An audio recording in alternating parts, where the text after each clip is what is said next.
प्रेम से बोलिए भगवान सत्यनारायण की जय। भगवान सत्यनारायण आप सभी पर कृपया दृष्टि हमेशा बनाई रखें। मेरे प्यारे श्रोताओं, आज मैं आपको सत्यनारायण भगवान की कथा सुनाने जा रही हूँ। आशा करती हूँ आप सभी को पसंद आए। शास्त्र में बताया गया है कि सत्यनारायण व्रत कथा का पाठ करने से व्यक्ति को हजारों यज्ञ करने के बराबर पुण्य फल की प्राप्ति होती है। सत्यनारायण भगवान व्रत कथा में भगवान विष्णु के सत्य स्वरूप के बारे में बताया गया है। इस व्रत का पाठ करने से घर में सुख समृद्धि का वास होता है और भगवान विष्णु की कृपा बनी रहती है। भगवान की पूजा कई रूपों में की जाती है। इनमें से भगवान का सत्यनारायण स्वरूप इस कथा में बताया गया है। इसके मूल पाठ में पाठांतर से लगभग 170 क्लेश संस्कृत भाषा में उपलब्ध हैं, जो 5 अध्यायों में बांटे गए हुए हैं। इस कथा को 2 प्रमुख विषय हैं, जिनमें एक है संकल्प को भूलना और दूसरा है प्रसाद का अपमान। व्रत कथा के अलग अलग अध्यायों में छोटी कहानियों के माध्यम से बताया गया है कि सत्य का पालन न करने पर किस प्रकार की समस्या आती है।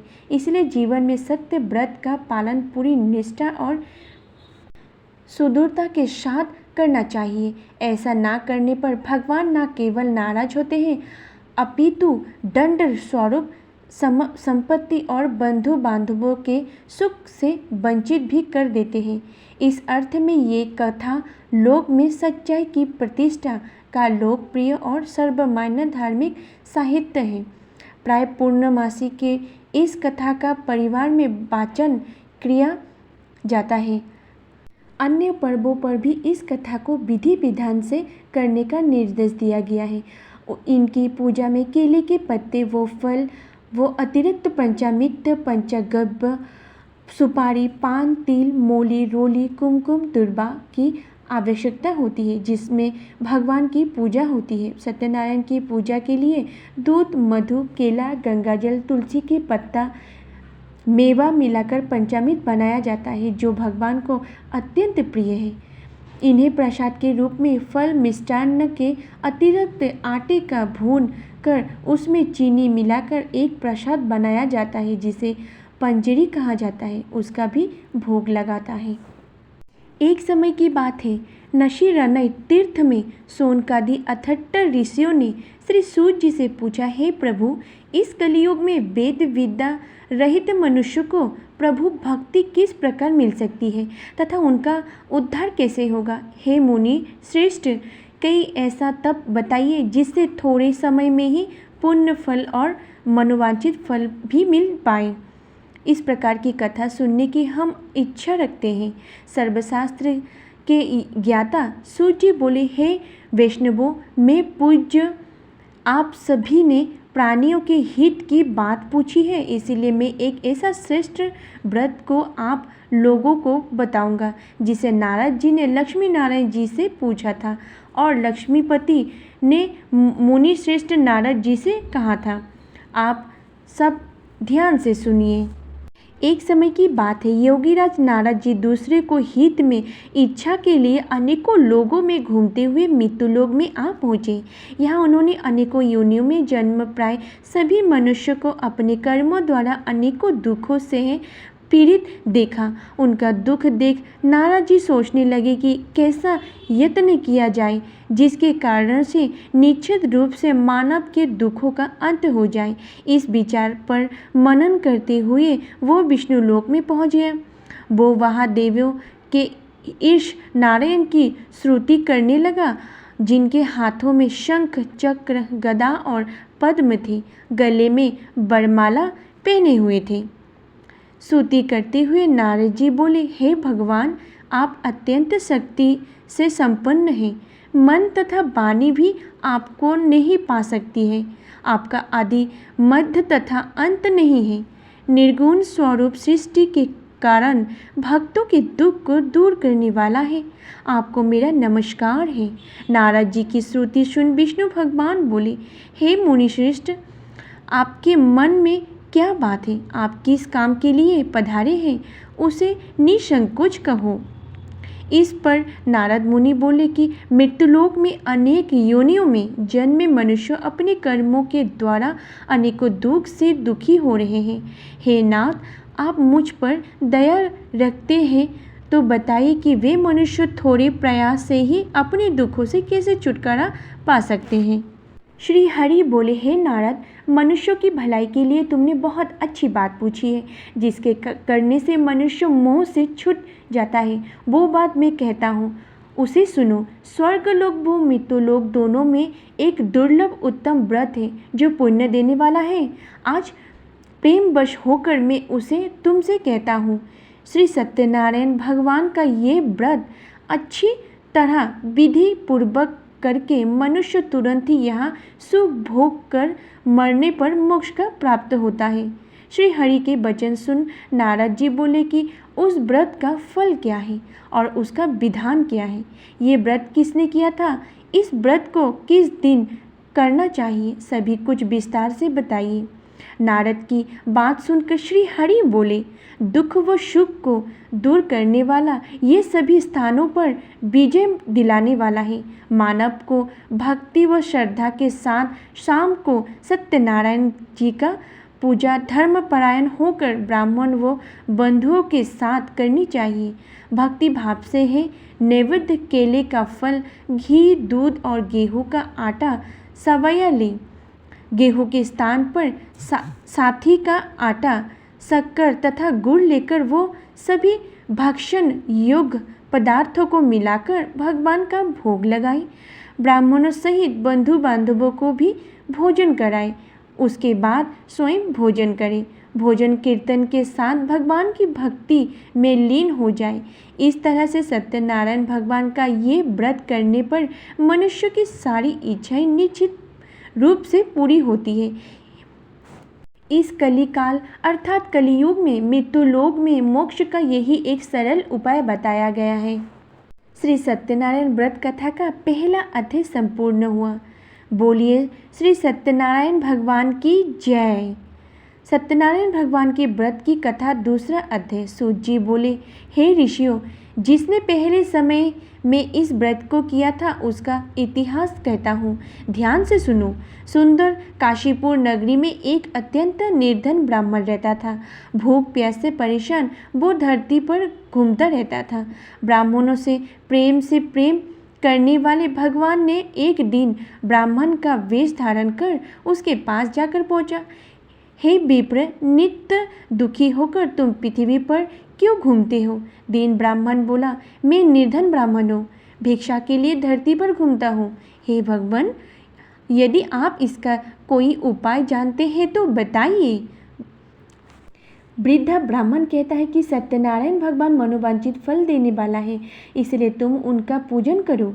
इसे करने से मनुष्य सभी दुखों से मुक्ति हो जाता है। वृद्ध ब्राह्मण बनकर आए सत्यनारायण भगवान उस दिन निर्धन ब्राह्मण को व्रत का सारा विधान बताकर अंतर्धान हो गए। ब्राह्मण मन ही मन सोचने लगा कि जिस व्रत को वृद्ध ब्राह्मण करने को कह गया है मैं उसे जरूर करूँगा। ये निश्चय करने के बाद उसे रात में नींद नहीं आई। वो सवेरे उठकर सत्यनारायण भगवान के व्रत का निश्चय कर भिक्षा के लिए चला गया। उस दिन निर्धन ब्राह्मण को भिक्षा में बहुत धन मिला। उसने उससे बंधु बांधवों के साथ मिलकर श्री सत्यनारायण भगवान का व्रत संपन्न किया।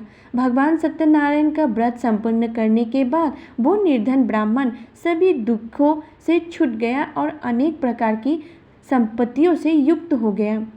उसी समय से ये ब्राह्मण हर माह से इस व्रत को करने लगा। इस तरह सत्यनारायण भगवान के व्रत को जो मनुष्य करेगा वो सभी प्रकार के पापों से छुटकारा मोक्ष को प्राप्त होगा। जो मनुष्य इस व्रत को करेगा वो भी सभी दुखों से मुक्त हो जाएगा। सूत जी बोले कि इस तरह से नारायण जी का कहा हुआ सत्यनारायण व्रत को मैंने तुमसे कहा। हे विप्र, मैं अब और क्या कहूँ? ऋषि बोले, हे मुनिवर, संसार में उस विप्र से सुनकर और किसने इस व्रत को किया, हम सब इस बात को सुनना चाहते हैं। इसके लिए हमारे मन में श्रद्धा भाव है। सूत जी बोले, हे मुनियों, जिसने इस व्रत को किया है वे सब सुनो। एक समय वही विप्र धन वो ऐश्वर्य के अनुसार अपने बंधु बांधवों के साथ इस व्रत को करने की तैयारी हुआ। उसी समय एक लकड़ी बेचने वाला बूढ़ा आदमी आया और लकड़ियां बाहर रखकर अंदर ब्राह्मण के घर में गया। प्यास से दुखी वो लकड़हारा उनको व्रत करते देख विप्र को नमस्कार कर पूछने लगा कि आप ये क्या कर रहे हैं। तो उन्होंने बताया कि व्रत कर रहा हूँ तथा इसे करने से क्या फल मिलता है, कृपया मुझे भी बताइए। ब्राह्मण ने कहा कि सब मनोकामनाओं को पूरा करने वाला ये सत्यनारायण भगवान का व्रत है। इनकी कृपा से ही मेरे घर में धन धान्य आदि की वृद्धि हुई है। विप्र से सत्यनारायण व्रत या के बारे में जानकर लकड़हारा बहुत प्रसन्न हुआ। चरणामृत लेकर वे प्रसाद खाने के बाद वो अपने घर को गया। लकड़हारे ने अपने मन में संकल्प किया कि आज लकड़ी बेचने से जो धन मिलेगा उसी से सत्यनारायण भगवान का उत्तम व्रत करूँगा। मन में इस विचार को ले बूढ़ा आदमी सिर पर लकड़ियाँ रख कर नगर में बेचने तो गया जहाँ धनी लोग ज़्यादा रहते हैं। उस नगर में उसे अपनी लकड़ियों का दाम पहले से 4 गुना अधिक मिलता है। बूढ़ा प्रसन्नता के साथ दाम लेकर केले, शक्कर, घी, दूध, दही और गेहूं का आटा ले और सत्यनारायण भगवान के व्रत की अन्य सामग्रियों को लेकर अपने घर गया। वहां उसने अपने बंधु बांधवों को बुलाकर विधि विधान से सत्यनारायण भगवान का पूजन और व्रत किया। इस व्रत के प्रभाव से वो बूढ़ा लकड़हारा धन, पुत्र आदि से युक्त होकर संसार के समस्त सुख भोग अंत काल में वैकुंठ धाम में चला गया। अब सुनिए सत्यनारायण भगवान की आरती। जय लक्ष्मी रमना स्वामी, जय लक्ष्मी रमना, सत्यनारायण स्वामी जन पातक हरना। जय लक्ष्मी रमना, रत्न जड़ित सिंहासन, अद्भुत छवि राजे, नारद करत निराजन, घंटा बन बाजे। जय लक्ष्मी रमना, प्रकट भय कलिकारण, देव जो को दर्श दियो, बूढ़ो ब्राह्मण बनकर कंचन महल कियो। जय लक्ष्मी रमना, दुर्बल भील कठोरों, जिन पर कृपा करी, चंद्रचूड़ एक राजा, तिनकी विपत्ति हरी। जय लक्ष्मी रमना, वैश्य मनोरथ पायो, श्रद्धा तज तिन्ही, सोफल भगो प्रभु जी, फिर श्रुति किन्ही।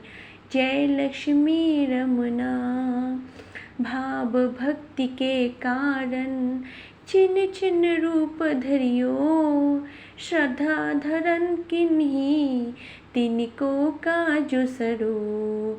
जय लक्ष्मी रमना, ग्वाल बाल संग राजा, वन में भक्ति करी, मनु वंचित फल दिन दयालु हरि।